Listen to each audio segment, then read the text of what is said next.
Good morning, class. So today we'll continue with lesson number 2, measurement, physical quantities and measurement, and we'll study about length, its unit, and what are the instruments which are used to measure the length and the correct way of measuring length. We will also learn about area of some regular geometric shapes. See, 2 points are marked in a paper. So, how we have to measure these two, the distance between these 2 points, and what is the term used for this distance? So, that is called length. Fundamental physical quantities. So, we'll now see the SI unit of length. So, that is meter.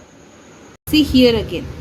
What I have done, I have given the points name 1 and 2. So what happened, I have drawn a line with the help of a black pen. Then these length, that is the distance between these 2 points, is called length.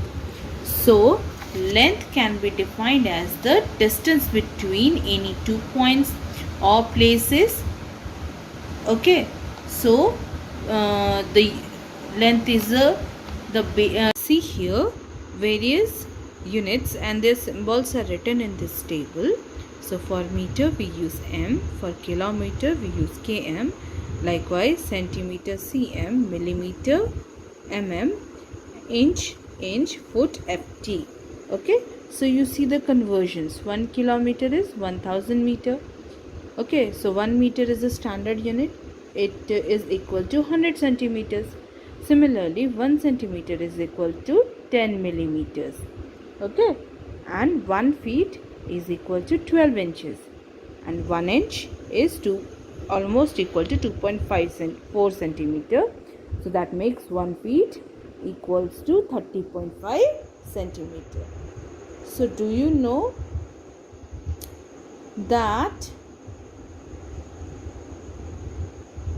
1 meter is equals to 3.28 feet? You never knew, na? So what we came to the conclusion that kilometer is the multiple of the standard unit meter and millimeter and centimeter are submultiples of the standard unit. So now you can convert the bigger units to table given in your book. So by the help of this table you can find the symbol and the relation with the other units. So this you need to draw in your notebook, and you need to see 1 millimeter is equals to how many meters and how many centimeters, like this. Okay, and using this you need to solve the following sums. Now suppose if I'll ask you to measure the length of your physics book, how you will do it? Yes, you will use the scale from your pencil box or geometry box to measure the length. So for measuring the length or for any type of measurement, we require some measuring device or instrument. Okay, so the ruler in your pencil box is one of the instruments to measure length. Now see here, there are the pictures of the devices you can see used for measuring length. So first one is the ruler. Okay, second you can see the measuring tapes. Now there are 2 kinds of measuring tape. This kind of measuring tape is used by the tailors. Okay, and this is the measuring tape used by the carpenters or masons for measuring bigger length. Okay, this is a measuring scale. Okay, so we call this one as tape measure. So you can find it 1.5, 2 meter length, like that. Okay, so we use them to measure larger objects like a table. Okay, for smaller objects like the length of your book or pencil or the length of the register, we use the 12-inch ruler, okay, or plastic scale.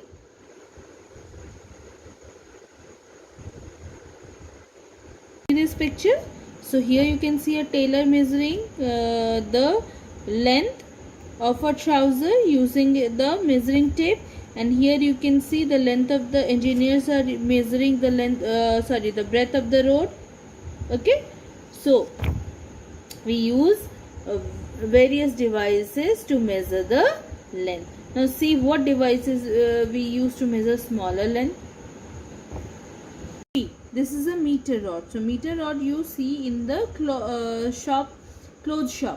They are used by the cloth merchant for measuring the length of the cloth.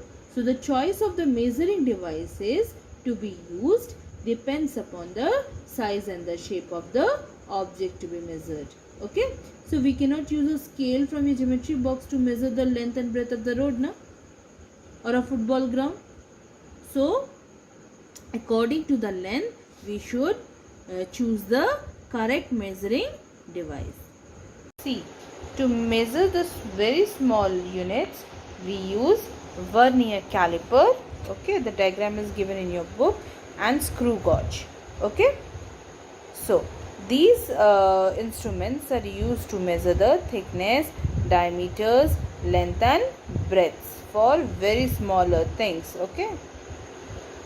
The rules of using meter or ruler or rod to measure the length. So the first rule is you have to see the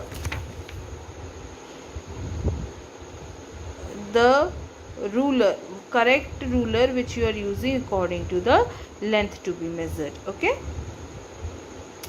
See, first is you have to place the ruler along the length to be measured parallel to its marking. Okay, marking of the ruler. Then you need to make sure that zero mark of the ruler coincides with the ends of the length to be measured. See here, the correct method of placing the scale is given. You can see the line edge is parallel with the markings of the scale. Okay, so we can place our ruler this way to get the correct method. This is the incorrect method. Okay, now see, the initial reading starts with 0 from 1, 2 and 3. Okay, so the accurate reading will be 3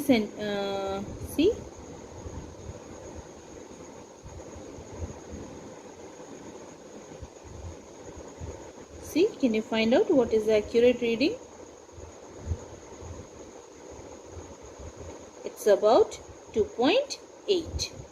Okay, so if you will place the scale like this, so see the reading, it's about 2.8, no 2.9 actually. So if you will place like this, so you will get an incorrect reading. Okay, so suppose if your scale is broken, then what you will do? See here, the initial end of this scale is broken. So then again, if you will place like this and get a reading that it is more than 5, then it is incorrect. So then what we will do? We will start from this 1.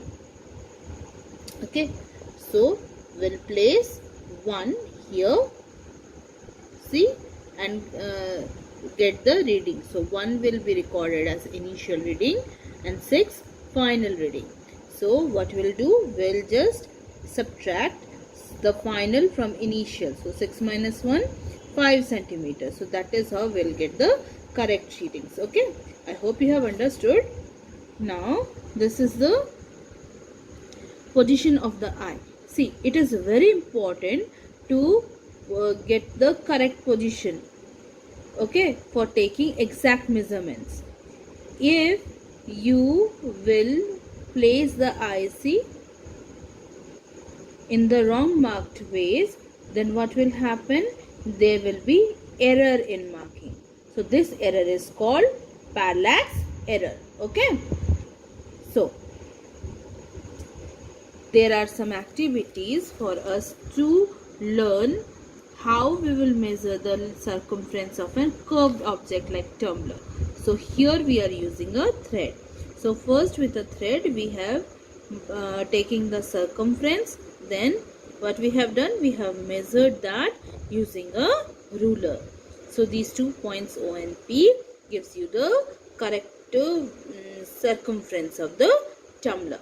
So all these activities 2.1, 2.2 and 2.3 you need to go through and write in your notebook as classwork today.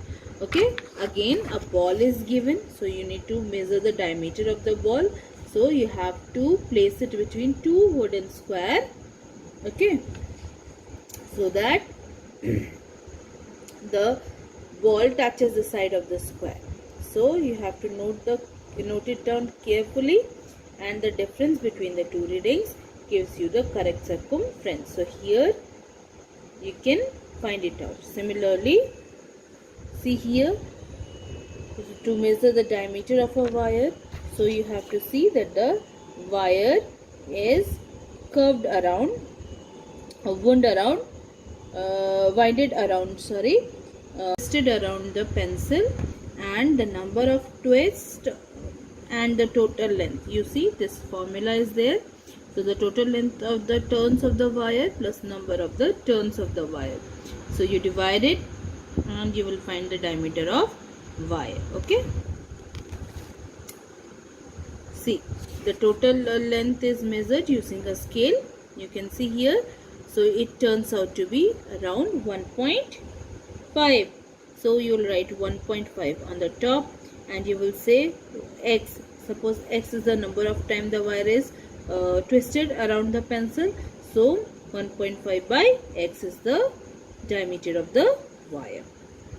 Similarly, you see here the way to measure the length of a curved line is there. So we have taken a long thread and we have made some knots. Okay, then we have marked it, and then you see the knot and the mark we will see, and the will see measure the length of the thread between these two marks by using a ruler. So whole process is written. You need to go through the process once more. Okay. So the stack of the coins are also measured using the same way. Okay. So there will be thickness by number of coins. Okay. Now this is an activity you need to do by your own self. So some objects are given, and you have to measure the length, width and height using your scale. Okay, or if you have a measuring tape you can do, and you have to write it in your notebook. Then here is stop and reflect, which you need to do as your classwork. Okay, so learn about measuring area in our next class.